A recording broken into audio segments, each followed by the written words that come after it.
1000 ದಿನ ತುಂಬಿರ್ತಕ್ಕಂಥ ಸಂತೋಷದ ಒಂದು 1000 ದಿನ ತುಂಬಿರ್ತಕ್ಕಂಥ ಸಂತೋಷದ ತುಂಬಿದೆ, ಲಕ್ಷ ಜನಕ್ಕೆ ಹಕ್ಕುಪತ್ರ ಕೊಡ್ತಾ ಇದೀರಿ, ಏನ್ ಹೇಳ್ತೀರಿ ಸರ್ ಈ ಸಂದರ್ಭದಲ್ಲಿ? ನಾವು ಏನು ಮಾತು ಕೊಟ್ಟಿದ್ದೀವಿ ಅದರಂತೆ ನಡೆದಿದ್ದೀವಿ.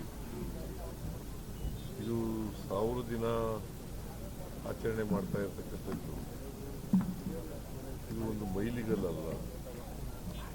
ನಾವು ಬಡವರು, ಈ ದೇಶದ ಬಡವರು, ಮಹಿಳೆಯರು, ದಲಿತರು, ಹಿಂದುಳಿದವರು, ಅಲ್ಪಸಂಖ್ಯಾತರು ಇವನ್ನೆಲ್ಲ ಆರ್ಥಿಕವಾಗಿ, ಸಾಮಾಜಿಕವಾಗಿ ಶಕ್ತಿ ಕೊಡ್ತಕ್ಕಂಥ ಕಾರ್ಯಕ್ರಮ. ಇದನ್ನು ಮುಂದುವರಿಸ್ತಕ್ಕಂಥ ಕೆಲಸವನ್ನು ಮಾಡ್ತೀವಿ. ಇಲ್ಲಿವರೆಗೆ ಏನು ಮಾತು ಕೊಟ್ಟಿರೋ ಅದರಂತೆ ನಡ್ಕೊಂಡಿದ್ದೀವಿ, ಮುಂದೆನೂ ಕೂಡ ನಡ್ತೀವಿ. ಸರ್, ಬಿಜೆಪಿ ಬಹಳ ವಿರೋಧ ಮಾಡ್ತಾ ಇದ್ದಾರೆ ಸರ್. ಸಾಧನಾ ಸಮಾವೇಶ ಅಲ್ಲ, ಅದು ಸೂತಕದ ದಿನಾಚರಣೆ ಯಾಕೆ ವಿರೋಧ ಮಾಡ್ತಾರೆ ಅಂದ್ರೆ ಹೊಟ್ಟೆ ಕಿಚ್ಚಿನಿಂದ ಮಾಡ್ತಾ ಇದ್ದಾರೆ. ಯಾಕೆಂದ್ರೆ ಅವ್ರು ಏನು ಮಾಡಲಿಲ್ಲ 4 ವರ್ಷ, ಅದಕ್ಕೋಸ್ಕರ ವಿರೋಧ ಮಾಡ್ತಾರೆ. ಯಾವ ಪುರುಷಾರ್ಥಕ್ಕೆ ಮಾಡ್ಬೇಕು ಈ ಕಾರ್ಯಕ್ರಮ ಅಂತಿದ್ದಾರೆ. ಯಾಕೆ ಅವ್ರು ಹೇಳ್ತಾರೆ ಸರ್. ಅಲ್ಲಪ್ಪ, ಹೇಳಯ್ಯ, ಅವ್ರು ಹೇಳೋದು ಇಲ್ಲಿ ನೀ ಹೇಳಪ್ಪ. ಭ್ರಷ್ಟಾಚಾರ ತುಂಬಿದೆ, ಆರ್ಥಿಕತೆ ಕುಸಿದಿದೆ, ಈ ಸಂದರ್ಭದಲ್ಲಿ ಯಾಕೆ ಮಾಡಬೇಕು ಸಾಧನಾ ಸಮಾವೇಶ ಅಂತ ಯಾರು? ಬಿಜೆಪಿ ಅವರು 6 ವರ್ಷಕ್ಕವರು ಬೆಳಿಗ್ಗೆ ಮಾತಾಡಿದ್ದಾರೆ. ಸುನೀಲ್ ಕುಮಾರ್ ಅವರು ಮಾತಾಡಿದ್ದಾರೆ. ಏನ್ ಮಾಡಿದ್ರು ಅವರು 4 ವರ್ಷದಲ್ಲಿ? ಏನ್ ಮಾಡಿದ್ರು? ಈಗ 2018ರಲ್ಲಿ 600 ಭರವಸೆಗಳು ಕೊಟ್ಟಿದ್ರು. Not even 10% of the promises which have been made to the people of Karnataka, they could not able to fulfill them. ಇದು ಪರಿಸ್ಥಿತಿ ಬಂದು ಅವರು what moral right they have ನಮ್ಮನ್ನು ಕ್ರಿಟಿಸೈಸ್ ಮಾಡಲಿಕ್ಕೆ? ನಾವು 592 ಭರವಸೆಗಳಲ್ಲಿ 243 ಭರವಸೆಗಳನ್ನು 2 ವರ್ಷದಲ್ಲಿ ಈಡೇರಿಸಿದ್ವಿ.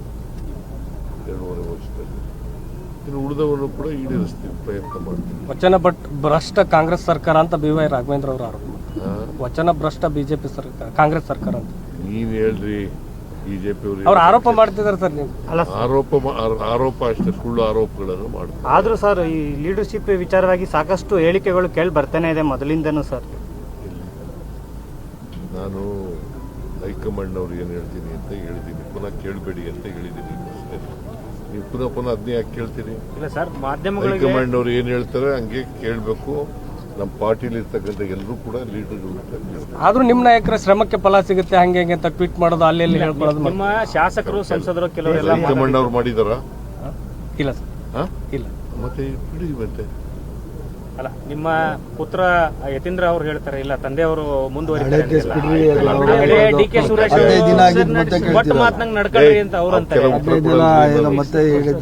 ಹೈಕಮಾಂಡ್ ಅವರು ಏನ್ ಹೇಳ್ತಾರೆ ಅದು ಕೇಳೋದು ನಾನು. ನಾನು ಕೇಳಬೇಡಿ ಪ್ರಶ್ನೆ. ಶಿವರಾತ್ರಿ ನಂತರ ಹೇಳ್ತಾರೆ ಸರ್ ಹೈಕಮಾಂಡ್. ಅಲ್ಲ ಸರ್, ಹೈಕಮಾಂಡ್ ಅವರು ಯಾವಾಗ ನಿಮಗೆ ಹೇಳ್ತಾರೆ?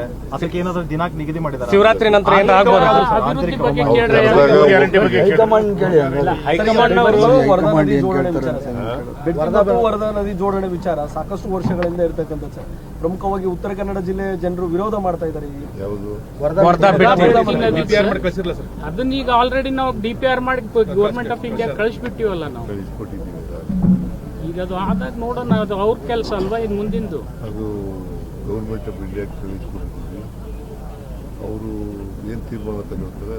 ಈಗ ಗವರ್ಮೆಂಟ್ ಆಫ್ ಇಂಡಿಯಾದವರು ಯಾವುದ್ರ ಮೇಲೂ ಕೂಡ ಏನು ನಿರ್ಣಯ ಮಾಡಲ್ಲ. ಸೊ ಅದರಿಂದ ನಮಗೆ ಭರವಸೆನೂ ಕೂಡ ಇಲ್ಲ, ನಂಬಿಕೆನೂ ಕೂಡ ಇಲ್ಲ. ಇಲ್ಲ, ಅದರಲ್ಲಿ ಸಾಮಾಜಿಕ ಶೈಕ್ಷಣಿಕ ವರದಿ ಸಮೀಕ್ಷೆ ಮಾಡಿಸಿದ್ರಲ್ಲ ಸರ್, ಅದ್ರ ಮುಂದಿನ ಪ್ರೋಗ್ರೆಸ್ ಏನಾಯ್ತು ಅನ್ನೋದು ಗೊತ್ತಾಗ್ಲಿಲ್ಲ.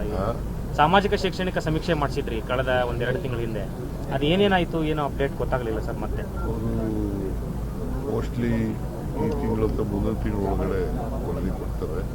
ಅದನ್ನೇ ಗೌರ್ಮೆಂಟು ಟೇಕ್ ಡಿಸಿಷನ್.